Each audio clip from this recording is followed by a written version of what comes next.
Good morning, children. Welcome to our social science class. My dear children, in the previous chapter of history, that was chapter 4, the Delhi Sultanate, we revised that the slave dynasty lasted from AD 1206 to AD 1290. Okay, children. And Qutbuddin Aibak first established his capital at Delhi. And that's how the other dynasties until AD 1526 were those of the Khilji dynasty, the Tughlaqs dynasty, the Sayyids, and the Lodhis. Okay, children. So as many as 5 dynasties ruled over Delhi until Babur, a descendant of Timur, started the rule of the Mughals. Okay, children. So, children, today we will revise in continuation the next chapter of history, that is chapter 5, the creation of an empire. Okay, children. And in this chapter, we will be revising in detail about who were the Mughals. Next topic will be Babur, who ruled from AD 1526 to AD 1530. Third point, that is third topic, will be Humayun from AD 1530 to AD 1540, and this period in between, now we continue from AD 1555 to 56. Now this period, about this tenure, we will read in the next topic, that is Humayun's wars and exile. Okay, children. Next topic will be Suri Sultanate from AD 1540 to AD 1555. Okay, children.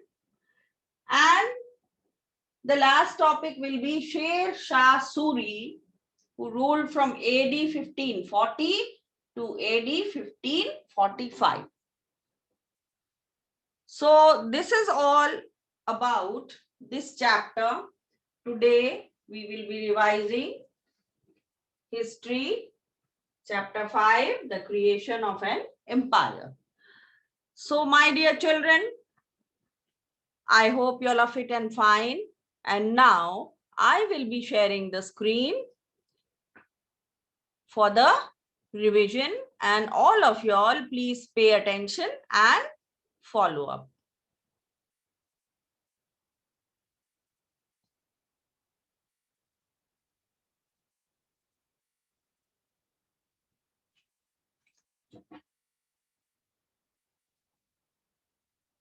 So here we are with this chapter 5, the creation of an empire. So first we go through the new words. Okay, children?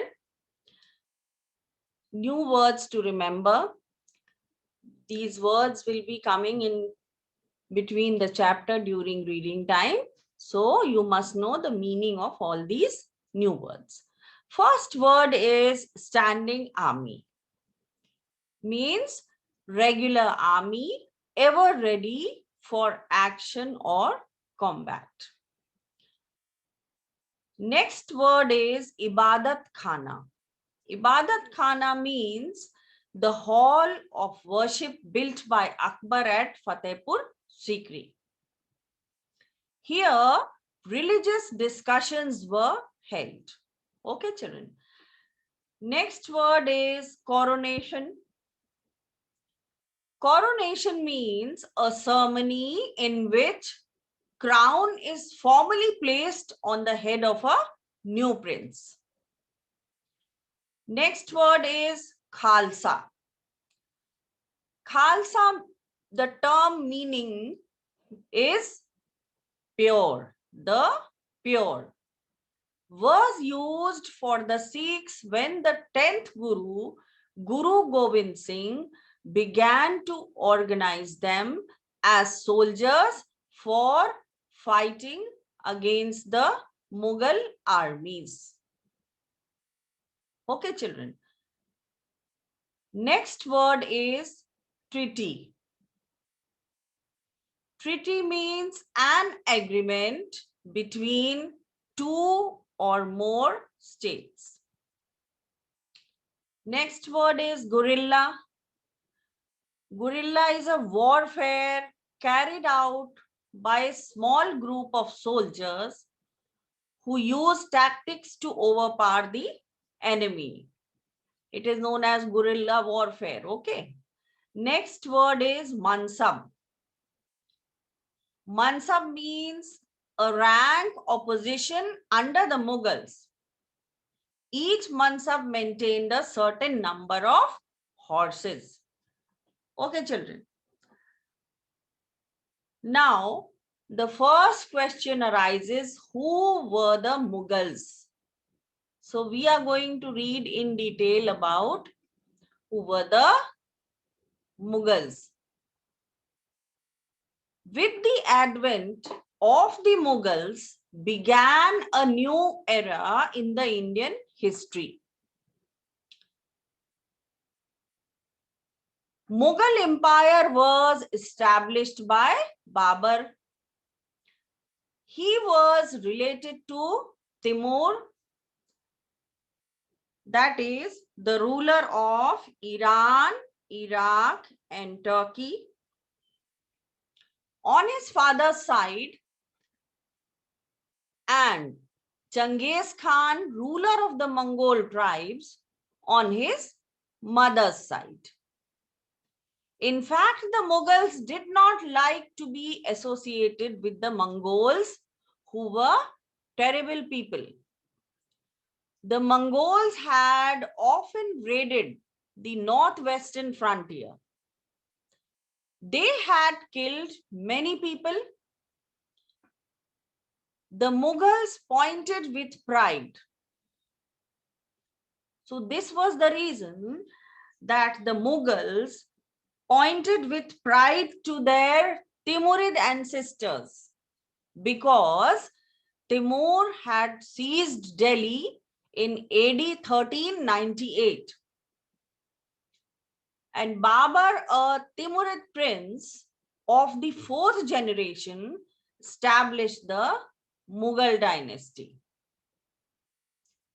So that is how Babur established the Mughal dynasty. Ibrahim Lodi was the ruler of Delhi from AD 1517 to AD 1526. One of his governors, Daulat Khan Lodi, invited Babur, the ruler of Kabul, to invade India and overthrow Ibrahim Lodi. So now, children, we will be reading and revising about Babur in detail. Babur, who ruled from 1526 to AD 1530. Babur was related to Timur on his father's side and Genghis Khan on his mother's side. And Ibrahim Lodi, the last ruler of Delhi Sultanate, was very inefficient. So what happened? One of the Ibrahim Lodi's governor, Daulat Khan Lodi, invited Babur, the ruler of Kabul, to invade India and overthrow Ibrahim Lodi. And what did Babur do? He invaded India in AD 1525. Then what happened? Babur defeated Ibrahim Lodi in the Battle of Panipat in AD 1526. He was the ruler of Delhi, though not yet the king of India. The most powerful chieftains against whom Babur had yet to fight was Rana Sanga of Mewar. Rana Sanga had organized a huge confederacy of Rajput chiefs against the Mughal invaders. The victory at Kanwa, a village near Agra, in AD 1527, gave Babur complete control over central India. The Rajput power was seriously weakened. Babur next defeated the combined forces of Bengal and Bihar in AD 1529. His empire now extended from Afghanistan in the west to Bihar in the east. Babur died in AD 1530. He wrote Tuzuk-e-Babri or Baburnama, his autobiography, and kept a diary also. From this, we learn that he was a man of outstanding ability, courage, and artistic temperament. Okay, children. And now we will be reading the next topic, that is Humayun. Humayun ruled from AD 1530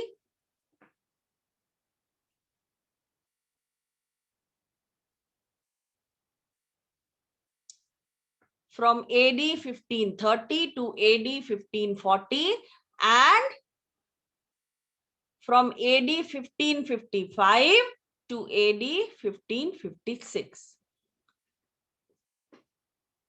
Babur was the father of Humayun.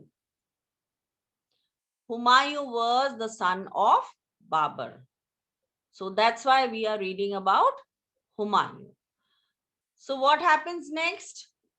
On ascending the throne, Humayun had to face a difficult task of establishing his empire. The rulers and the masses considered the Mongols as foreigners and ferocious persons. So they had caused untold suffering to people over the past few centuries. Now comes the topic Humayun's war and exile. On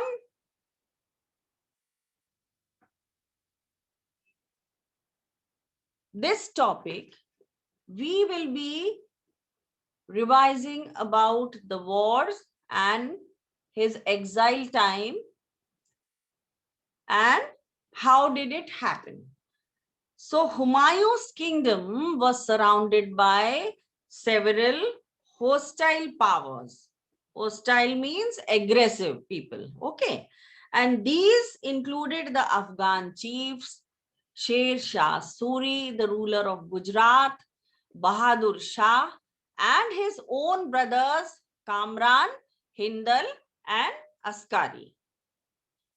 So these were not in good terms. They were jealous of him. And then what happened?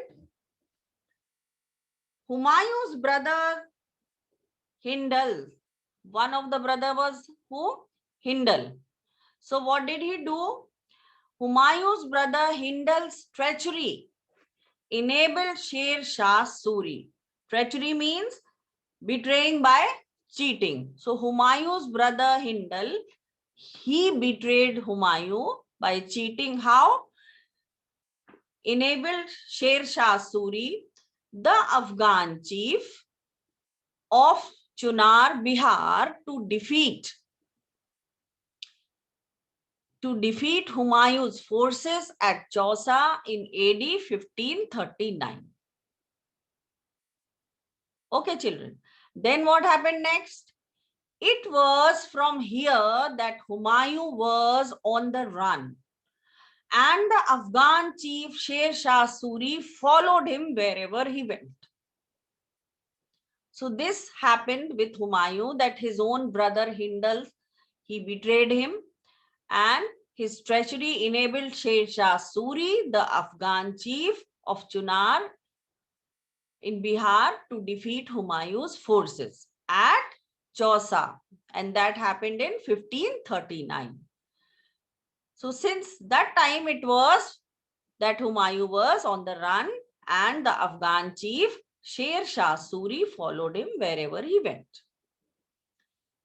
Next, what happened? These two met again at Kannauj in AD 1540. Okay, children. Humayun had to hastily assemble an army to face Sher Shah Suri. The Mughal forces were demoralized because of fighting among brothers. So means this person Humayun and his brothers, they were betraying him. So what happened? The Mughal forces were demoralized. They were not happy. Their moral had gone down, and because they were watching that these brothers are fighting among themselves. Next, what happened? Sher Shah Suri secured a decisive victory. What did he do? He secured a decisive victory. Decisive means making something certain or final, or having the ability to make clear decisions. So here, Sher Shah Suri secured a decisive victory. The entire Mughal empire was lost to Afghans. Next, what happened? Humayun wandered from place to place. Finally, the ruler of Iran provided him a place to stay. So who helped Humayun? That time when he was on the run, the ruler of Iran helped him, and he provided him a place to stay. So with his help, Humayun could recapture Kabul and Kandahar in AD 1545. Okay, children. And now we have the next topic, that is Humayun's death. That is Humayun's death. Okay, children. So Humayun's death here, how did it happen? Humayun did not live long enough to consolidate his power. Means to strengthen his empire, his power. He could not live for a long time. Why? Because in AD 1556, he died by an accidental fall from his library building in Purana Kila at Delhi. So he was there in his library building, and that is known as Purana Kila at Delhi. And from there, he had a fall and he died in 1556. Okay, children. Now we have the next topic, that is Suri Sultanate.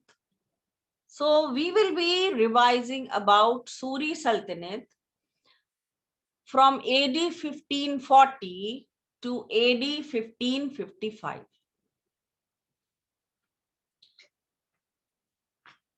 Now, as we go further,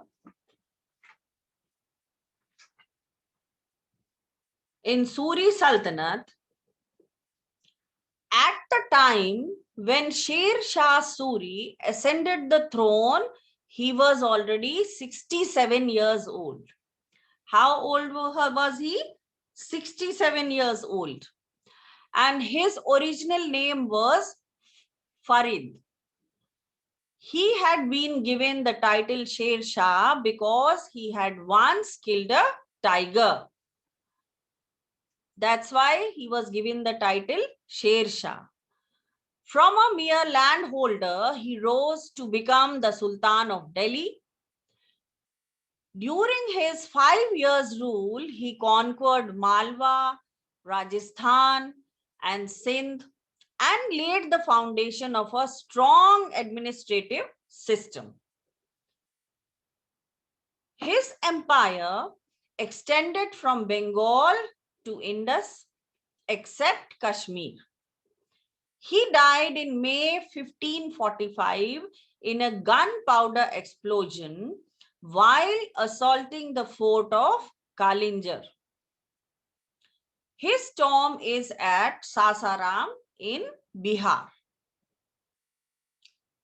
Sher Shah Suri was succeeded by his son Islam Shah. AD 1545 to AD 54, who died in AD 1554. A war of succession broke out among various claimants to the throne. Okay, children, what happened? So many people were there who were challenging to the throne. Then what happened? In AD 1505, exiled Humayun re-established the Mughal rule in India. So here, this is how this happens. A war of succession broke out among various claimants to the throne. Those who were challenging the throne that they will be ruling, they were claiming for the throne. So finally, in AD 1555, exiled Humayun re-established the Mughal rule in India. You can see here in this picture the tomb of Sher Shah. And this is the map here for about empire of Sher Shah Suri. Okay, children. Now we have the next topic, that is the main achievements of Sher Shah Suri. Achievements of Sher Shah Suri. So first topic is on administration. What were his achievements regarding administration? So in just 5 years, Sher Shah Suri created an administrative system far ahead of his times. So he was a very good administrator. And what did he do? He crushed the nobles and strengthened the central administration. Then secondly, a large standing army completely under central control was created by him. Thirdly, there were a number of provinces called sarkars, each of which was again subdivided into parganas. Each pargana was under a military official known as the Sikdar. He looked after law and order. A civilian official, Munsif, a civilian official Munsif looked after the collection of revenue, and the village officials included Mukaddam and Patwari. Followed, children. This was his administrative system. Like he had number of provinces, these were called sarkars, and each of which was again subdivided into parganas. Then each Pargana was under a military official known as Sikdar.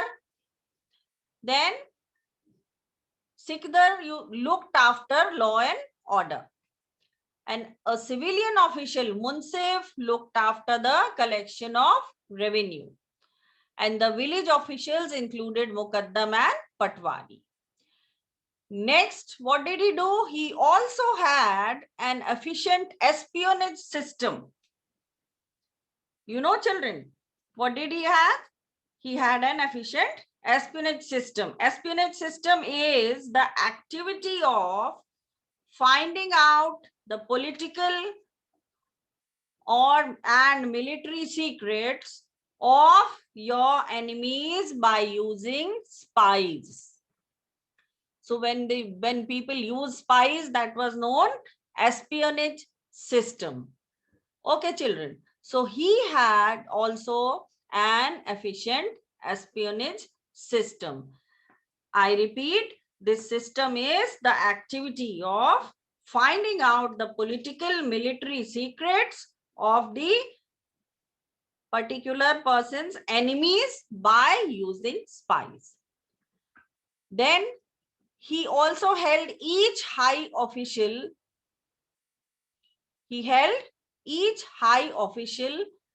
village headman and local chieftain accountable for crimes in their respective areas. So this was his administrative system, and he was a very good administrator. Now the next topic we are going to read about his achievements. Second achievement is on public works, public welfare. So here we are going to read his next achievement on public works.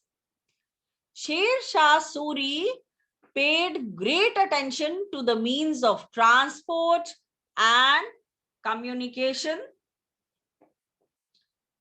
A number of good roads were constructed. The longest route connected Sonargaon, Decca in Bengal. Which route? I am repeating again. The longest route connected Sonargaon, Decca in Bengal to Agra and then to Lahore. After some time, it became the Grand Trunk Road. Okay, children. So this route, this longest route, later became the Grand Trunk Road. And then one of the national highways in independent India. Followed, children. So later, this route, the longest route, connected Sonargaon, Decca in Bengal to Agra and then to Lahore. It later became the Grand Trunk Road. And then one of the national highways in independent India. So these were his achievements in public works. Now, what did he achieve in trade? This is the third topic about his achievements, trade. Okay, children. So his first achievement was excellent transport and communication system promoted trade and commerce. Okay, children. So he had an excellent transport and communication system developed. Next achievement under the topic trade is rest houses or sarais were constructed where people could rest, soldiers could rest, travelers could rest. So these were called sarais that time, which are now we say in English rest houses. Okay, children. The sarais were also used as dak chowkis, means they were also used for mail services. How? The horsemen carried the royal mail in relays from one chowki to the next. Okay, children. So these rest houses were used as dak chowkis, means they were also used for collecting mails and taking mails from one place to another. That was for the royal mail. And they used to go on the horses, and it was done in a relay. So in relays from one chowki to the next chowki. This ensured quick delivery of royal mails. Now the next achievement was he introduced the system of payment of excise duty. Okay, children. Excise duty is a form of tax. Okay. And what did he do? He introduced the system of payment of excise duty. That means a system of tax. Excise duty is a form of tax on goods produced or manufactured within the country. This is the meaning of excise duty. So what did he do? He introduced the system of payment of excise duty on movement of goods from one region to another. From one region to another. Okay, children. And he also introduced custom duty. And custom duty on trade with Central and West Asia. This helped increase the revenue of the kingdom. So children, just now I explained to you that he introduced the system of payment of excise duty. So excise duty and custom duty both are a form of tax. Now what is the difference between excise duty and custom duty?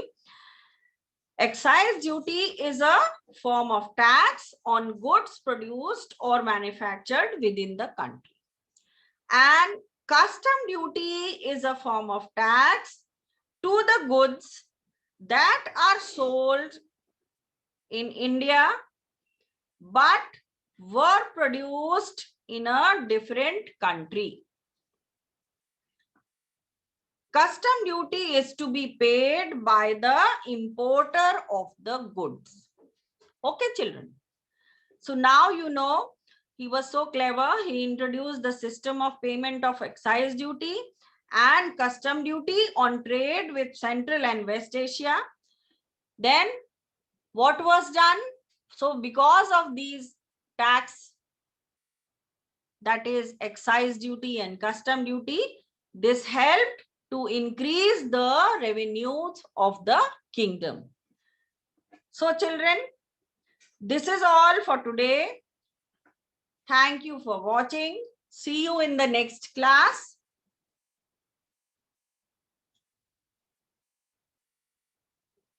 Till then, take care and stay safe and keep smiling.